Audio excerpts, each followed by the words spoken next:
To Paula Clancy, who's going to chair the next session on a new growth agenda. Paula. Thanks, Nat.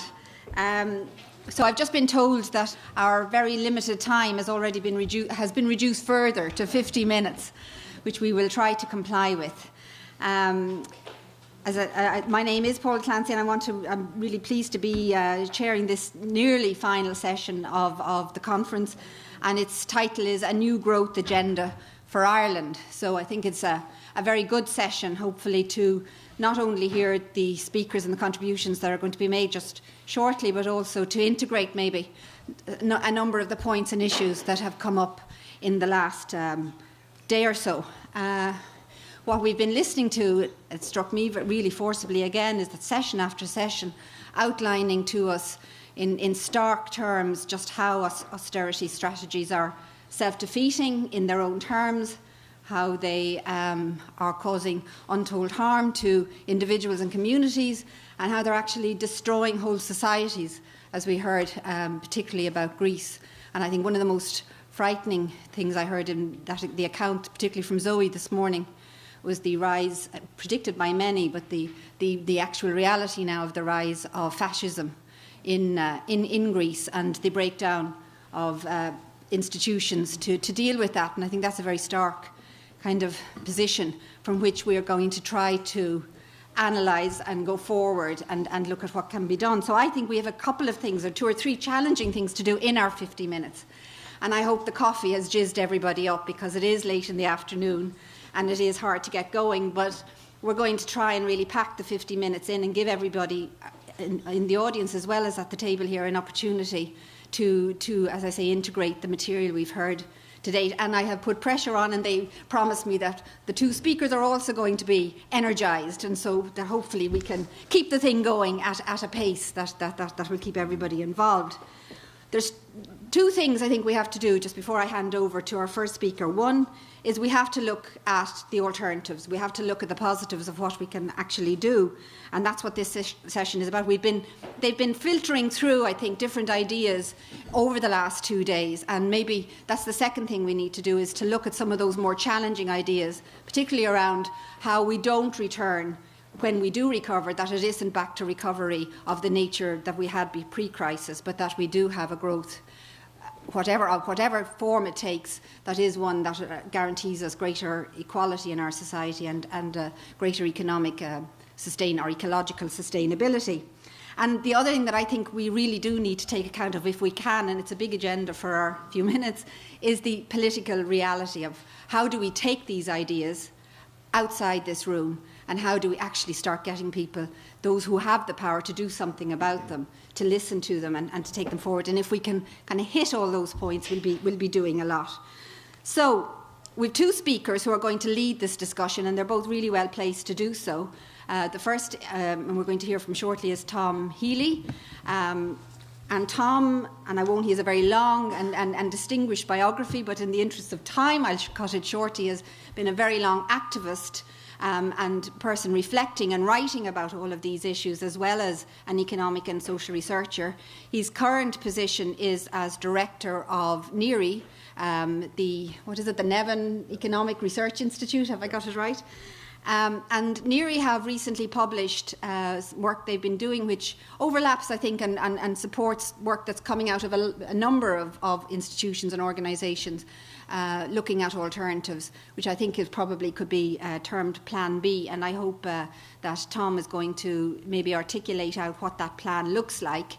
And then we'll talk about Terry in a bit more detail, but it'll be followed by Terry, who tells me that he's going to endorse Tom's Plan B, but he is going to move past it and look at the medium to long term, to what he's terming Plan X. So we have 2 plans that we're going to hear about that should lead us into a good discussion. Some basic questions around a new growth agenda, because the word growth has been used extensively over the weekend.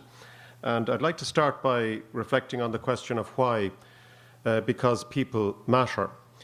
Some of us recently were present at the Dublin Economics Workshop in Galway, where I think a researcher, an economist from the Croatian Central Bank, gave a very interesting overview of the way that Croatia managed its monetary problems in the wake of the financial crisis of 2008, using what he termed macro prudential approach to their problems. And it was a resounding success, except, of course, that unemployment went up and GDP went down. Otherwise, the operation was a success. The doctors were happy, but the patient died. So I think in terms of what it is that we're talking about in terms of economic growth, I think there's a broad acknowledgement now, even though it doesn't quite percolate into the everyday discussion of the economic crisis, that, of course, GDP is not the same thing as economic well-being, and economic well-being is not the same thing as human well-being. I think broadly we would agree on this.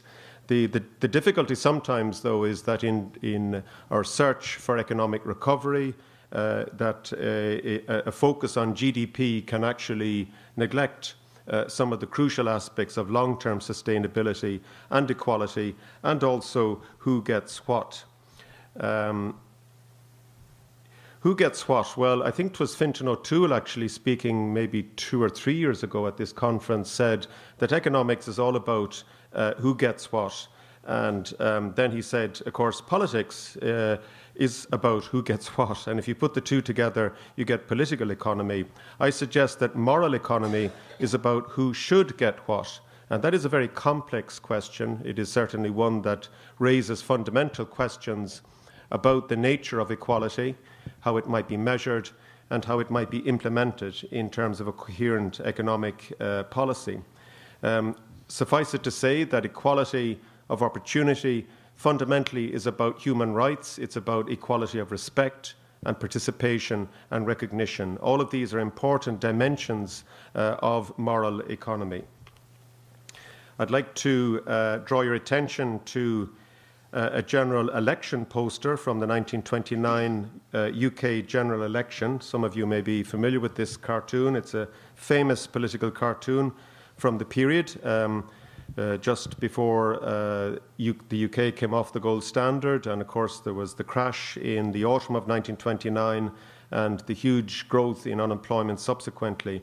And the cartoon says that, if you can read it, equality of sacrifice, that's the big idea, friends. Let's all step down one rung. And how many times have we heard this message in so many ways over the last 4 years, that we all have to take the burden, and that, you know, whether you're on social welfare or in the public service or a senior bondholder. Sorry, did I say a senior bondholder? I meant to say if you're on a high income, a medium income, and low income, we all have to take some sacrifice and move down. Of course, it's easier for those of us higher up the ladder to say that. As we look down, we kind of take one step down and say, well, you know, I've taken a 5-10% cut. I mean, that's tough. In absolute terms, it's actually much more bearable if you're already on a relatively comfortable, secure position compared to those at the bottom. If you can read it there, the person at the bottom is signified there as the unemployed man. Now, I wonder who would be the person at the bottom of the ladder in contemporary Ireland. Would it be a migrant in a precarious, low-paid job? Would it be a lone parent? Would it be an unemployed young person? Interesting question to think about in terms of what it is that they can do to share in the sacrifice. Furthermore, we had some data recently, earlier this year, from the Central Statistics Office, which showed the change over time between 2009 2010 in disposable household income, organised by 10 income deciles. And guess what? The bottom income decile showed a decline of 25%. And the top 10th decile, the 10th richest or high income household group, recorded an increase of 10%. Now, this particular result, which was surprising to many, went against the what Sean Healy yesterday described as the basic established fact that as people claim, the low-paid, the low-income households have been relatively protected in the recession. This piece of data contradicted that kind of received consensus position. Therefore, the data must be wrong. The CSO must be wrong. And we've had Dan O'Brien, we've had even the IMF writing that there were problems with the sample. Well, who told them that there were problems with the sample? If there were problems with the sample, why did the Central Statistics Office publish this material and stand over it? And I think that there are serious questions there in relation to the way that data can very often go against the received position. Recently, a presentation at the National Women's Council contrasted this data with trends in Iceland in the wake of the recession, showing a very different pattern in Iceland. And again, the presentation of that data proved very controversial because it raised awkward, uncomfortable questions right now in Ireland about the way that different income groups are being treated and are responding. We will have more data from 2011 in about 4 weeks' time, so it will be interesting to see how this pattern compares with the next year again for 2011. When should we have growth? Well, I want to quote from an economist in the ESRI recently. I noted down carefully what he said at the ESRI pre-budget conference. He said, and I quote, "We must fix the public finances before returning to normal economic growth." And I'd like to ask, who's we? Why just public finances? Because the problem with debt and deficits is much more a problem in the private sector, actually, especially in this country, than it is in the general government sector. Why before? Because surely fixing public finances needs to go hand in hand with regenerating economic growth. And normal economic growth, if there are any economic historians in the audience here, please discuss. Now, in terms of the government deficit and the timing of economic growth and recovery, I just wanted to quickly signal that nothing is an option, but it's an interesting option actually, because you do get some reduction in the deficit, but nowhere near the horizontal line at the bottom, which is 3% Maastricht criteria deficit target that we're supposed to converge to over the next few years. The red line is Plan A. That's what the government is doing and planning to do in agreement with the Troika. And according to that plan, the budget deficit target of 3% is reached in 2018. There's a mistake here, surely, you might ask, because the target is 2015. No, we've modelled this data, we've put it through our model, and what it shows is that under a reasonable assumption of a slow economic recovery, we doubt very much that the government is going to make its 3% target by 2015. And colleagues John Bradley and Gerhard Untid from the Herman project, they developed the Herman model themselves, confirmed this result in a separate paper that they published earlier this summer, using the same model that we've used, but a slightly different set of data and a somewhat different set of assumptions, and broadly speaking, the same results in their paper. So to emphasize this point, whereas the government is likely to overachieve its deficit targets this year and next year, slightly, we think that the government is going to underachieve very much in 2014 and 2015.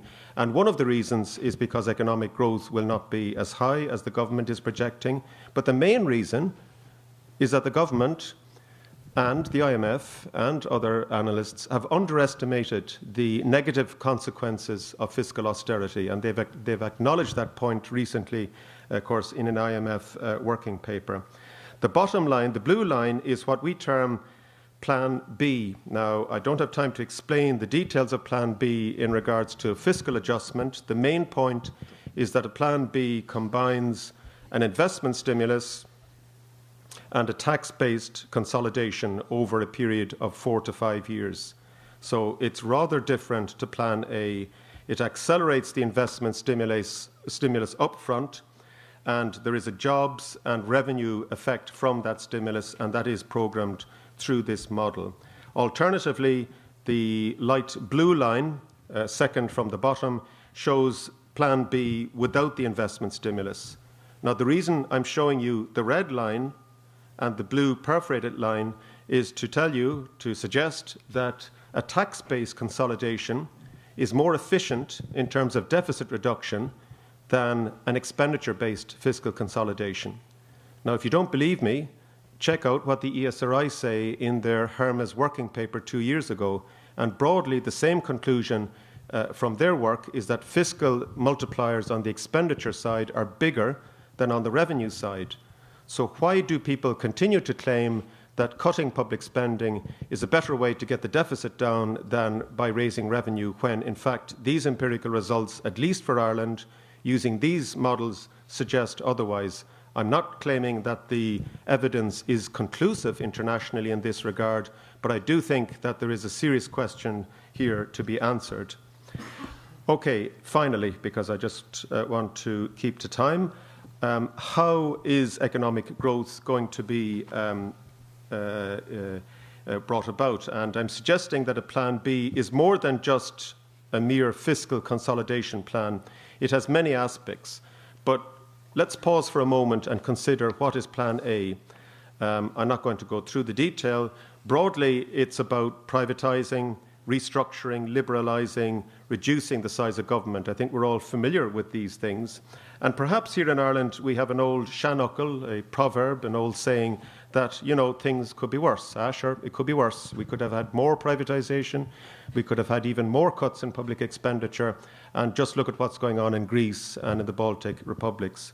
I suggest that this is an under-ambitious response to the current economic crisis, that we need to think a little bit more courageously about defending an already impoverished public sector by not having further public sector cuts. Do no further harm is the phrase I would use. I noted that TASC previously, over the last 2 years, has taken a position in opposition to further cuts in public expenditure. Now, this is a rather radical thing to do, actually, in Irish society. It's one that I completely agree with, and one that we have endorsed in our quarterly economic observer. And the main reason is that once you've done 16 billion of expenditure cuts already over the last 4 years, if you do another billion, you're not actually going to get an awful lot of difference on the government deficit, and you're certainly going to increase unemployment more than you would if you increase revenue. So why do we have to have further public expenditure cuts, I ask? If there are areas of waste and inequality and regression, let's divert that public expenditure to a youth guarantee, to investment in mental health services and in early childhood education, rather than paying off private debtors and by reducing the size of the public sector. Secondly, I suggest we should invest in social and economic infrastructure. We should do that ambitiously. Over a 6-year period, we have suggested a very modest investment stimulus of 15 billion, a mere 3 billion on average per year, a mere 1.5 or 2% of GDP, which would still leave Ireland at the bottom of the international league in 2017 in terms of investment, and would still leave us at the lowest point of investment as a proportion of GDP in 50 years.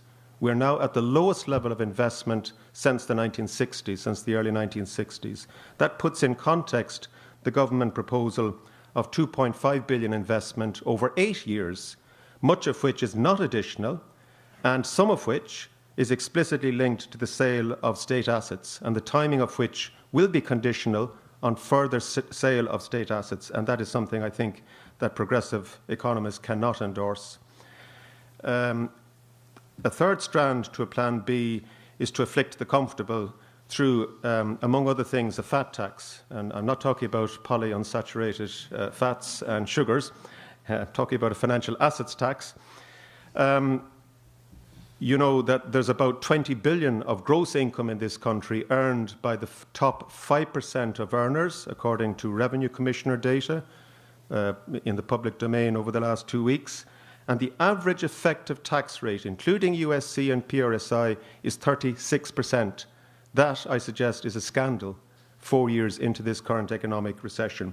And don't let anyone tell me that we're being crucified with high marginal tax rates, because the average effective tax rate is 36%, and that certainly needs to be increased at least by a few percentage points.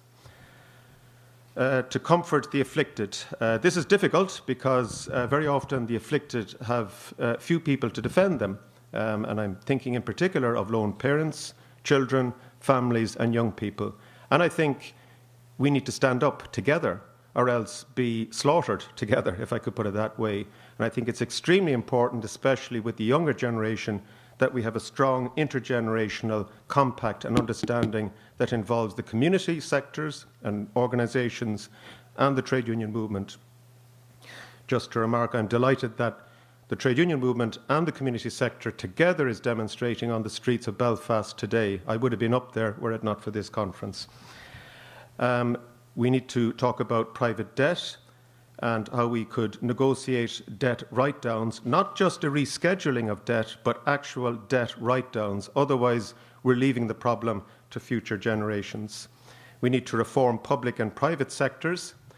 We could have a whole conference about that. And we need to grow indigenous exporting firms in key sectors, following on from the very important discussion we've just had on innovation. And we need a banking system that works, that's reformed, that is lending, and that is actually a safe place for people to put their savings and deposits.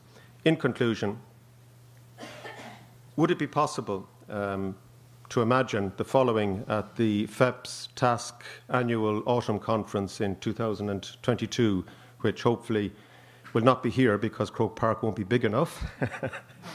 Could we imagine that fundamental human rights are respected, that we've regained something of our economic sovereignty, that we are playing a full part in a renewed European project, very different to the European project that unfortunately we're looking at right now, and that together with our neighbouring island, we could be part of a European, Northern European periphery of a social market economy with a strong social safety net and a clear emphasis on equality. Can we imagine that?